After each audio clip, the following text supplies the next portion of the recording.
ഇന്റർവ്യൂവിനെ കുറിച്ചുള്ള ഈ ഒരു വീഡിയോയിൽ ഞാൻ നിങ്ങൾക്ക് പറഞ്ഞു തരാൻ പോകുന്നത് ഒരിക്കലും ഇന്റർവ്യൂ റൂമിൽ ചോദിക്കാൻ പാടില്ലാത്ത ചോദ്യങ്ങൾ എന്തൊക്കെയാണ്, അതുപോലെ എന്താണ് പോർട്ട്ഫോളിയോ, അത് നിങ്ങൾ ഉണ്ടാക്കണോ വേണ്ടയോ, അതുകൊണ്ട് എന്തെങ്കിലും ഉപകാരമുണ്ടോ എന്നുള്ളതൊക്കെയാണ് ഈ വീഡിയോ ചർച്ച ചെയ്യാൻ പോകുന്നത്. ഇതിനു മുമ്പ് ഞാൻ 2 വീഡിയോസ് ഇതേ ഒരു ടോപ്പിക്കിൽ, ഇന്റർവ്യൂ ടോപ്പിക്കിൽ എടുത്തതാണ്. ഇതിൽ ചർച്ച ചെയ്യാത്ത ഒരുപാട് ഇമ്പോർട്ടൻറ്റ് കാര്യങ്ങൾ ഞാൻ അതിൽ പറഞ്ഞിട്ടുണ്ട്.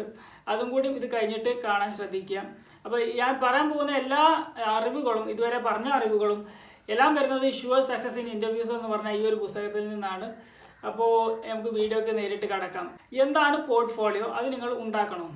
പോർട്ട്ഫോളിയോ നിങ്ങൾ ഉണ്ടാക്കണം, യെസ്. കാരണം അത് കൂടുതൽ ആളുകൾ ഉണ്ടാക്കാറില്ല, അതാണ് കാരണം. ഇന്റർവ്യൂവിൽ നിങ്ങൾ എല്ലാവരും ചെയ്യുന്ന പോലെ കാര്യങ്ങൾ ചെയ്താൽ നിങ്ങൾ ഇംപ്രഷൻ ക്രിയേറ്റ് ചെയ്യില്ല. നിങ്ങൾ അവിടെ വന്ന ഒരുപാട് ആളുകളിൽ ഒരാൾ മാത്രമാണ്. നിങ്ങളുടെ ലക്ഷ്യം എന്ന് പറഞ്ഞാൽ അവിടെ ഒരു ഇംപ്രഷൻ ക്രിയേറ്റ് ചെയ്യണം. അതിന് നിങ്ങൾ വ്യത്യസ്തനാവേണ്ടി വരും. അതുകൊണ്ട് പോർട്ട്ഫോളിയോ ക്രിയേറ്റ് ചെയ്യണം.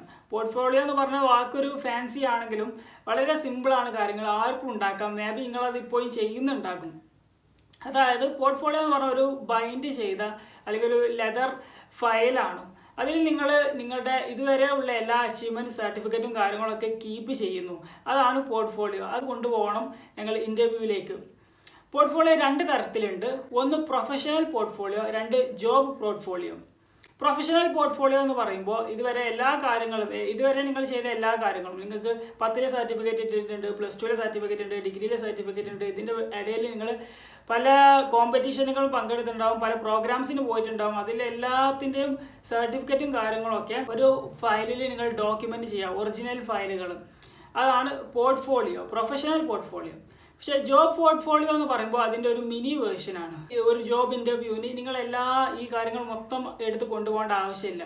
പ്രത്യേകിച്ച് ആ ജോബ് എന്താണെന്ന് നോക്കിയിട്ട് പോയാൽ മതി. നിങ്ങൾക്ക് പല കഴിവുകൾ ഉണ്ടാവും, പക്ഷേ നിങ്ങൾ മേ ബി ഒരു ക്രിയേറ്റീവ് വ്യക്തിയായിരിക്കാം, നിങ്ങൾക്ക് കഥകൾ എഴുതാൻ അറിയാം, നിങ്ങൾക്ക് നല്ല വരക്കാനുള്ള കഴിവുണ്ട്, എല്ലാം ഉണ്ട്. പക്ഷെ നിങ്ങൾ പോകുന്നത് ഒരു കോർപ്പറേറ്റ് ഫീൽഡിലേക്കാണ്.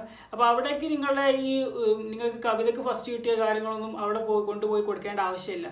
ആ ഒരു കോർപ്പറേറ്റ് ഫീൽഡിൽ എന്തൊക്കെയാണ് ആവശ്യം, നിങ്ങൾ കമ്പ്യൂട്ടർ ബേസ്ഡ് ആയിരിക്കാം മേ ബി ആ ഒരു ജോബ്. അപ്പോൾ അതിൽ നിങ്ങൾക്ക് എന്തൊക്കെയുണ്ട്, അത് ആണ് അവിടെ കൊണ്ടുപോവേണ്ടത്. അപ്പോൾ 2 പോർട്ട്ഫോളിയോസ്. ആദ്യം പ്രൊഫഷണൽ എല്ലാം പോർട്ട്ഫോളിയോ, നിങ്ങൾ ഇതുവരെ ഇത്ര കാലം ചെയ്ത എല്ലാ കാര്യങ്ങളും അതിൽ ഉൾപ്പെടുത്തുക. നമ്മളൊരു പോർട്ട്ഫോളിയോ തയ്യാറാക്കുമ്പോൾ പ്രത്യേകം ശ്രദ്ധിക്കേണ്ട കാര്യം എന്താണെന്ന് വെച്ചാൽ, ആദ്യം ചെയ്ത കാര്യം ആദ്യം, പിന്നെ ചെയ്ത കാര്യം പിന്നെ എന്നുള്ള രീതിയിലാണ് വെക്കേണ്ടത്. അതായത് 10ലെ സർട്ടിഫിക്കറ്റ് വെച്ചാൽ പിന്നെ അതിനുശേഷമാണ് +2ലെ സർട്ടിഫിക്കറ്റ് വെക്കേണ്ടത്, അതിനുശേഷമാണ് ഡിഗ്രിയുടേത് വെക്കേണ്ടത്. അപ്പോൾ ആ ഒരു രീതിയിലാണ് പ്രൊഫഷണൽ പോർട്ട്ഫോളിയോയിൽ ചെയ്തു വെക്കേണ്ടത്. എന്നിട്ട് ഒരു ജോലിക്ക് പോകുന്നതിന് മുമ്പ്, ആ ഇൻ്റർവ്യൂ അറ്റൻഡ് ചെയ്യുന്നതിന് മുമ്പ് എന്താണ് ആ ജോലി എന്ന് മനസ്സിലാക്കി, അതിൽ വേണ്ട സ്കില്ല് എന്താണെന്ന് മനസ്സിലാക്കി ഇതിൽ നിന്ന് ഓരോ കാര്യങ്ങൾ എടുക്കണം. ഈ പ്രൊഫഷണൽ പോർട്ട്ഫോളിയോയിൽ നിന്ന് കാര്യങ്ങൾ എടുത്തിട്ട് അതിൻ്റെ ഒരു ഫോട്ടോ കോപ്പി എടുക്കുക. എന്നിട്ട് ഒരു ജോബ് പോർട്ട്ഫോളിയോ വേറെ ആയിട്ട് ക്രിയേറ്റ് ചെയ്യാം.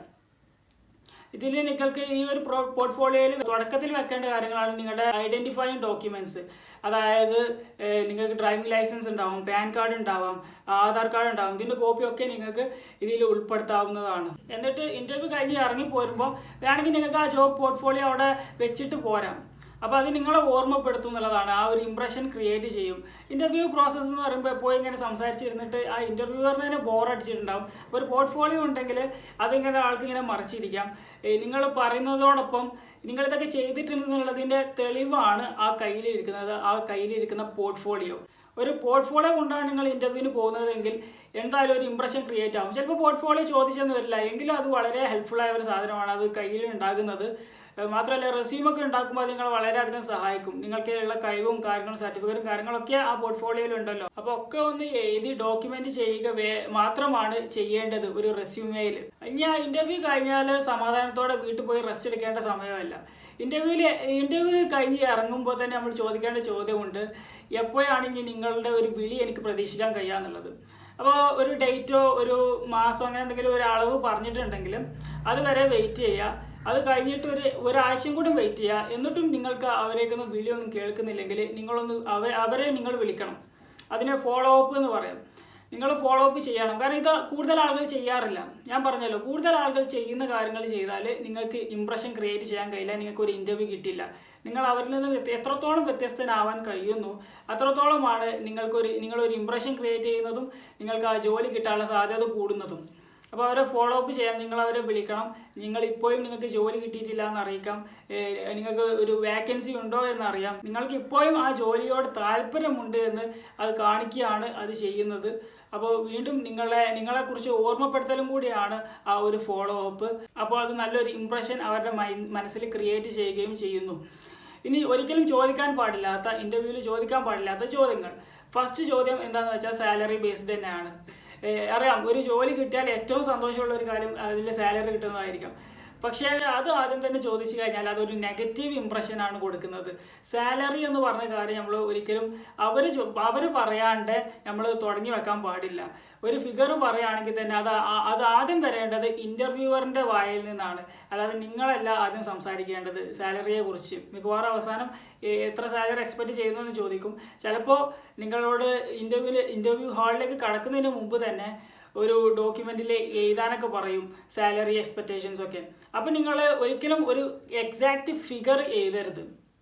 അതിന് പകരം ഓപ്പൺ ടു നെഗോഷിയേഷൻസ് അല്ലെങ്കിൽ looking for A competitive salary എന്നൊക്കെ എഴുതുക. ഇൻ്റർവ്യൂവിന് പോകുന്നതിന് മുമ്പ് എന്താണ് ആ ജോലി എന്ന് അറിഞ്ഞിരിക്കണം. ആ ജോലിയിൽ എത്ര സാലറിയാണ് സാധാരണ ആളുകൾക്ക് കൊടുക്കുന്നതെന്ന് അറിഞ്ഞിരിക്കണം. ഏറ്റവും കൂടുതൽ പെയ്ഡ് സാലറി എന്താ എന്നും ഏറ്റവും ലോവസ്റ്റ് സാലറി അതിൽ പേയ്മെൻറ്റ് കൊടുക്കുന്നത് എത്രയെന്നും നിങ്ങളൊന്ന് അന്വേഷിച്ച് വെച്ചിട്ട് വേണം ഈ ഒരു ടോപ്പിക് ഡിസ്കഷൻ വരുമ്പോൾ ഇൻ്റർവ്യൂ ഹാളിൽ സംസാരിക്കാൻ. അപ്പോൾ സാലറിയെക്കുറിച്ച് how much salary you are expecting എന്ന് ഇൻ്റർവ്യൂവർ ചോദിക്കുമ്പോൾ നിങ്ങൾ പറയേണ്ടത് എനിക്ക് ഈ ജോലിയാണ് ഇഷ്ടം, എനിക്ക് ഈ ജോലി ചെയ്യാനാണ് താല്പര്യം, ഞാൻ സാലറിയെ കുറിച്ചൊന്നും ആലോചിച്ചിട്ടില്ല, നിങ്ങൾ എത്രയാണ് ഒരാൾക്ക് ഇവിടെ വർക്ക് ചെയ്യുന്ന ഒരാൾക്ക് ഈ ഒരു ജോബിന് കൊടുക്കാൻ ഉദ്ദേശിക്കുന്നതെന്ന് പറയാം. എന്നിട്ടാണ് നെഗോഷിയേഷൻ തുടങ്ങേണ്ടത്. ആളൊരു ഫിഗർ പറഞ്ഞാൽ പിന്നെ നിങ്ങൾക്ക് പറയാം ഇത്രയാണ് സാലറി, ഇത്ര സാലറി വരെ കൊടുക്കുന്നുണ്ട് ഈ ഒരു ഫീൽഡിൽ, പക്ഷേ എനിക്ക് എൻട്രി ലെവൽ എക്സ്പീരിയൻസ് ഉള്ളൂ, അപ്പോൾ ഞാൻ ഇത്ര എക്സ്പെക്റ്റ് ചെയ്യുന്നു. ആദ്യം തന്നെ ഒരു സാലറി നമ്മളങ്ങോട്ട് പറഞ്ഞാൽ ഹൗ മച്ച് സാലറി എക്സ്പെക്റ്റ് എന്ന് ചോദിക്കുമ്പോൾ ആദ്യം തന്നെ ഒരു സാലറി പറഞ്ഞാൽ പ്രശ്നം എന്താണെന്ന് വെച്ചാൽ ഒന്നെങ്കിൽ നിങ്ങളുടെ വാല്യൂ കൂട്ടി പറയും. അതായത് നിങ്ങൾക്കൊരു മാർക്കറ്റിൽ ഒരു വിലയുണ്ടാവും.